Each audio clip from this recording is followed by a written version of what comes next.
فرائض 4 ہیں اور تیمم کے فرائض 3 ہیں اور غسل کے فرائض بھی 3 ہیں. یہی بدری چینل پر بھی یہ درس دیا جاتا ہے. امر بالمعروف نہی عن المنکر میں بھی بتاتا ہوں, علماء کرام بھی بتاتے ہیں, پڑھے لکھے حضرات موجود ہیں, وکلاء حضرات, تاجر حضرات, ہر شعبے سے منسلک افراد, اللہ سب کی حاضریاں اپنی بارگاہ حدیث میں مقبول و منظور فرمائے. میں اکثر کہا کرتا ہوں, یہ حدیث گوش گزار کرتا ہوں, سرکار عبد کرار صلی اللہ علیہ وسلم نے فرمایا اگر ماں تمہارے لیے جنت ہے تو باپ تمہارے لیے جنت کا دروازہ ہے.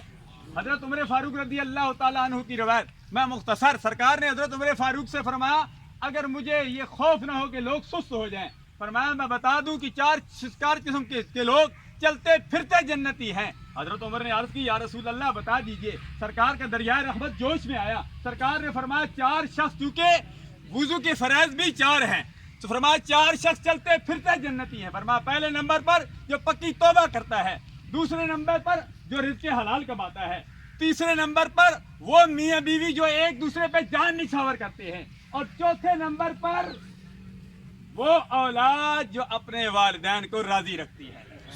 تو میرے لیے بھی لمحہ فکریہ ہے, آپ کے لیے بھی لمحہ فکریہ ہے, ہم نے اپنے والدین کو راضی رکھنا ہے. اگر والدین اس دنیا فانی کو چھوڑ کر چلے گئے ہیں, راضی کرنے کا طریقہ کار یہ ہے کہ ان کے بعد ان کے لیے دعائیں مغفرت کی جائے, ان کے لیے دعائیں مغفرت کی جائے. اگر کوئی دعائیں مغفرت نہیں بھی کرتا تو سرکار نے خوبصورت ہمیں طریقہ بتا دیا. فرمایا نماز پڑھ لو, الصلاۃ معراج المومنین, 5 وقت کی نماز پڑھ لو, ربنا اغفر لی ولوالدی وللمؤمنین یوم یقوم الحساب. فرمایا نماز پڑھو گے, نماز میں تم اپنی بخشش کی بھی دعا مانگو گے, اپنے والدین کی بخشش کی بھی دعا مانگو گے, اور تمام مومنین کے لیے دعا مانگو گے. حاضرین ناظرین, اللہ تبارک و تعالی ہم سب کی حاضری اپنی باہگاہ عادیت میں مقبول و منظور فرمائے. تمام پسماندگان کو صبر جمیل عطا فرمائے. عزیزم ملک محمد رضوان بشیر آوان لالا موسیٰ سے الحمدللہ ان کی نانی مرحومہ, اللہ ان کو بھی اپنے جوار رحمت میں, جن کی نماز جنازہ میں ہم آئے ہیں, ان کے بھانجوں کو, ان کے بھتیجوں کو, ان کے بیٹوں کو, ان کے تمام پسماندگان کو یہ صدمہ برداشت کرنے کی توفیق عطا فرمائے.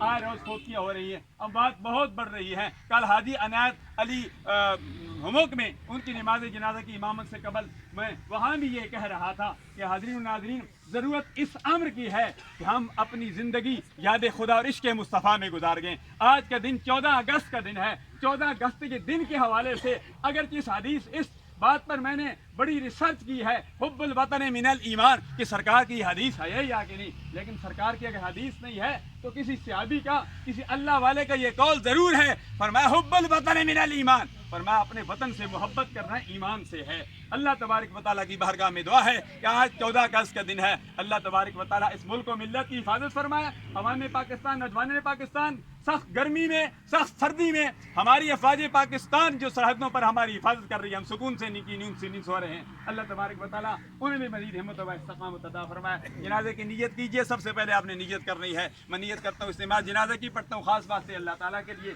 4 تکبیرات نماز جنازہ, فرض کفایہ ثنا واسطے اللہ تعالیٰ کے لیے, درود واسطے حضرت محمد مصطفیٰ صلی اللہ علیہ وسلم کے لیے, دعا واسطے حضرت میت کے پڑھتا ہوں پیچھے امام صاحب کے. میں نے منہ کی خانہ کا بھی ذکر, اللہ اکبر.